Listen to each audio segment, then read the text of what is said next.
Assalamualaikum warahmatullahi wabarakatuh. Salam sejahtera buat kita semua. Anak-anakku sekalian, bagaimana kabar kalian hari ini?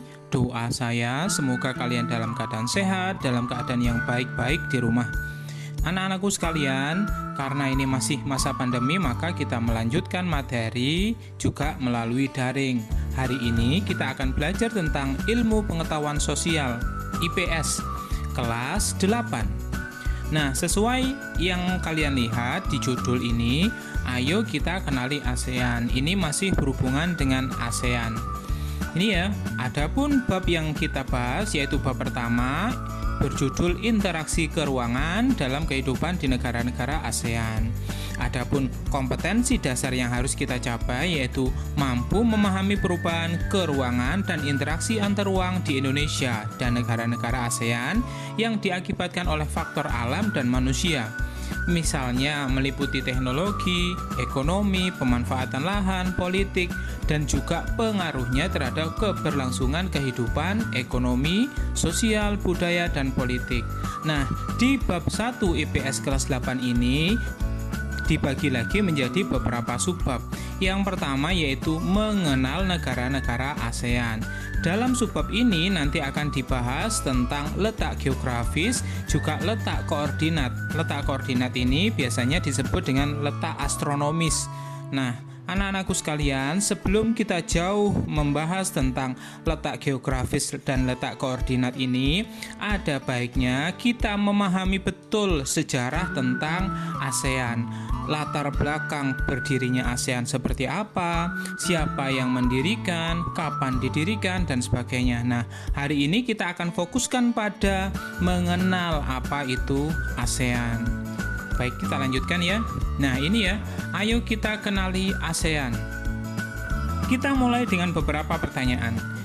Pertanyaan pertama, yaitu latar belakang dibentuknya ASEAN itu apa? Nah, pada era Perang Dingin, di kawasan Asia Tenggara ini telah menjadi ajang persaingan kepentingan ideologi dan juga adu kekuatan negara adidaya, yaitu Uni Soviet dan Amerika Serikat. Hal itu disebabkan karena nilai strategis yang dimiliki kawasan Asia Tenggara, baik itu secara geopolitik maupun geoekonomi. Selain Perang Dingin, karena waktu Perang Dingin itu misalnya Uni Soviet itu meletakkan kekuatan militernya di Filipina, sementara Amerika Serikat meletakkan kekuatannya di Vietnam.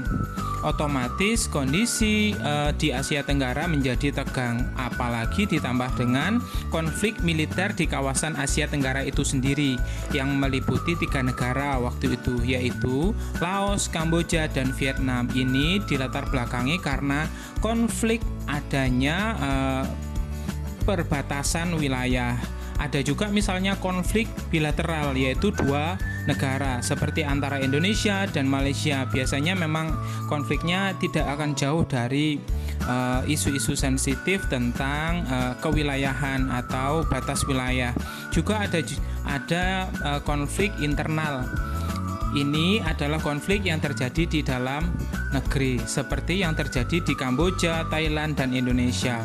Maka, karena ketegangan yang terjadi di wilayah Asia Tenggara, para pemimpin negara di kawasan Asia Tenggara waktu itu berinisiatif membentuk sebuah organisasi yang bisa menjadi naungan bersama untuk bisa bekerja sama, menciptakan hidup rukun dan damai di kawasan Asia Tenggara. Itu ya latar belakang dibentuknya ASEAN, kepingin hidup rukun damai di kawasan Asia Tenggara dan menghindari konflik antar negara anggotanya. Kita lanjutkan yang kedua, yaitu adakah organisasi sebelum ASEAN? Jawabnya ada. Yang saya tahu ada yang minimal ya, ada SEATO yang pertama, yaitu Southeast Asia Treaty Organization, ini didirikan tahun 1954. Ada juga ASA, yaitu Association of Southeast Asia, didirikan tahun 1961. Ada juga 3 negara waktu itu, yaitu Malaysia, Filipina, dan Indonesia, membentuk MAPILINDO, didirikan pada tahun 1963. Nah, Akan tetapi, organisasi-organisasi di atas ternyata tidak mampu bertahan lama.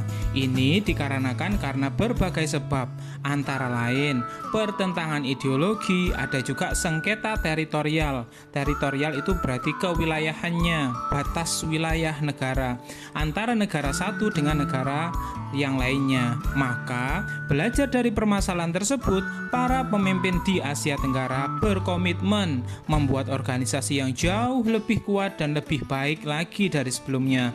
Ini merupakan cikal bakal dari ASEAN. Nah, itu ya pertanyaan yang kedua. Kita lanjutkan pertanyaan yang ketiga, yaitu apa itu ASEAN? Nah, menurut bahasa, ASEAN itu singkatan dari Association of Southeast Asian Nation, atau dalam bahasa Indonesia disebut dengan Perhimpunan Bangsa-Bangsa Asia Tenggara. Adalah organisasi kawasan yang mewadahi kerjasama antar negara di Asia Tenggara sejak tahun 1967. Itu ya yang dimaksud dengan ASEAN. Kita lanjutkan pertanyaan yang keempat. Kapan ASEAN didirikan? Nah, ini ya. ASEAN didirikan pada tanggal 8 Agustus 1967 di kota Bangkok.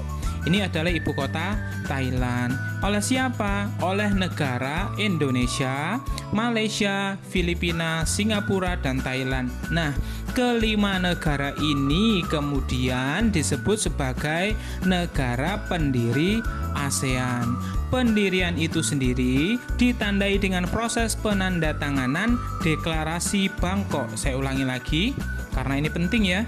Pendirian dari ASEAN itu ditandai dengan proses penandatanganan Deklarasi Bangkok dan diperingati setiap tahun sebagai Hari ASEAN. Itu ya. Jadi pendirinya siapa? Ya ini 5 negara.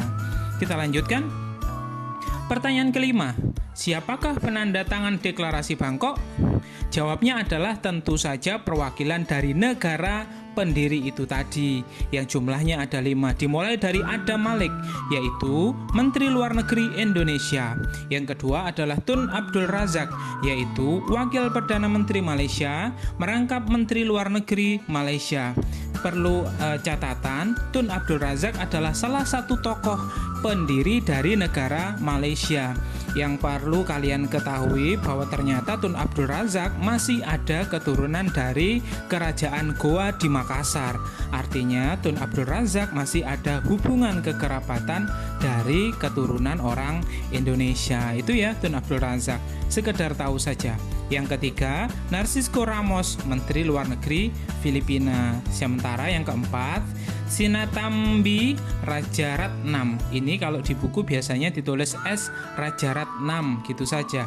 Menteri Luar Negeri Singapura. Beliau ini adalah keturunan dari warga Sri Lanka. Bahkan beliau juga lahir di Sri Lanka. Akan tetapi berkarir politik ada di Singapura. Puncak kejayaan dari S. Rajaratnam jabatannya adalah Wakil Perdana Menteri Singapura. Sementara yang kelima, Tanat Koman, Menteri Luar Negeri dari Thailand. Ini ya, siapakah yang menandatangani? Ya tokoh-tokoh 5 ini dari perwakilan negara pendiri ASEAN. Sementara yang keenam, apa itu Deklarasi Bangkok? Nah, ini adalah bentuk Deklarasi Bangkok. Dari deklarasi ini bisa diambil intisarinya sejumlah 5. Adapun poin yang pertama yaitu mempercepat pertumbuhan ekonomi, kemajuan sosial, dan perkembangan kebudayaan di kawasan Asia Tenggara. Yang kedua, meningkatkan perdamaian dan stabilitas regional. Yang ketiga, meningkatkan kerjasama dan saling membantu untuk kepentingan bersama dalam bidang ekonomi, sosial, teknik, ilmu pengetahuan, dan juga administrasi. Sementara yang keempat, memelihara kerjasama yang erat di tengah-tengah organisasi regional dan internasional yang ada. Yang kelima, meningkatkan kerjasama untuk memajukan pendidikan, latihan, dan penelitian di kawasan Asia Tenggara. Itu ya tentang intisari dari isi Deklarasi Bangkok. Berikutnya yang ketujuh, pertanyaannya adalah negara yang menjadi anggota ASEAN itu mana saja? Nah, ini ya, ada 10 anggota sampai saat ini. Yang pertama, Indonesia, kedua Malaysia, Singapura, Thailand, dan Filipina. Angka negara 1-5 ini memiliki tanggal masuk yang sama, yaitu sejak 8 Agustus 1967 karena kelima negara ini memang pendiri dari ASEAN. Jadi wajar misalnya karena tanggalnya sama, karena mereka sama-sama mendirikan. Sementara setelah ASEAN berdiri mulai tanggal 18 Agustus 1967, anggota pertama yang bergabung adalah Brunei Darussalam sejak 8 Januari 1984, disusul Vietnam 28 Juli 1995, kemudian Laos dan Myanmar ini masuk bersamaan yaitu tanggal 23 Juli 1997. Anggota terakhir yang masuk yaitu Kamboja sejak tanggal 30 April 1999. Nah, ini sengaja saya tambahkan ke 11. Pertanyaannya, apakah Timor Leste yang merupakan negara di kawasan Asia Tenggara sudah bergabung? Jawabannya belum, karena perlu dicatat, mereka memang sudah merdeka tahun 2002. Ini setelah memisahkan diri dari Indonesia masa referendum. Secara geografis berada di kawasan Asia Tenggara juga dan sudah mendaftarkan sebagai anggota ASEAN sejak tahun 2011. Lalu bahkan dia juga didukung oleh Indonesia dan Malaysia untuk bergabung di negara ASEAN. Tetapi ternyata keanggotaan Timor Leste masih belum terlaksana karena masih ada anggota yang menolak keberadaan Timor Leste, yaitu Singapura dan Laos. Adapun alasan negara Singapura dan Laos yaitu karena kondisi ekonomi Timor Leste yang masih belum stabil. Itu ya alasannya kenapa Timor Leste belum bergabung. Pertanyaan berikutnya, apa semboyan dan makna bendera ASEAN?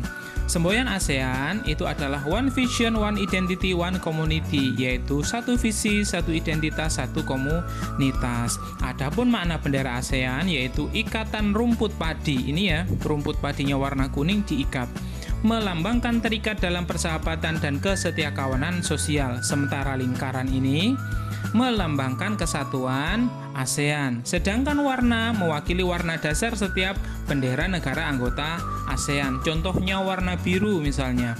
Warna biru melambangkan perdamaian dan stabilitas. Merah melambangkan semangat dan kedinamisan. Putih menunjukkan kesucian dan kuning merupakan simbol dari kemakmuran. Nah, itu ya tentang seputar ASEAN.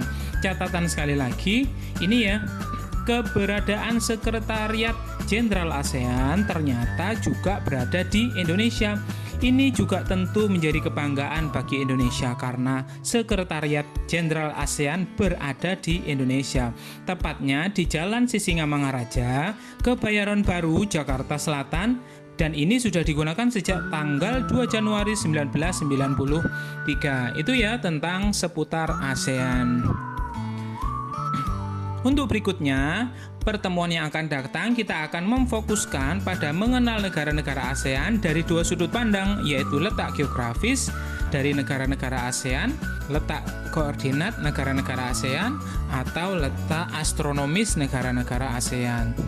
Ini ya yang akan kita bahas minggu depan. Sekarang untuk ASEAN penjelasannya sudah selesai. Semoga bisa bermanfaat untuk menambah pengetahuan kalian tentang ASEAN. Ada kurang lebihnya saya mohon maaf. Wassalamualaikum warahmatullahi wabarakatuh. Salam sejahtera buat kita semua. Terima kasih.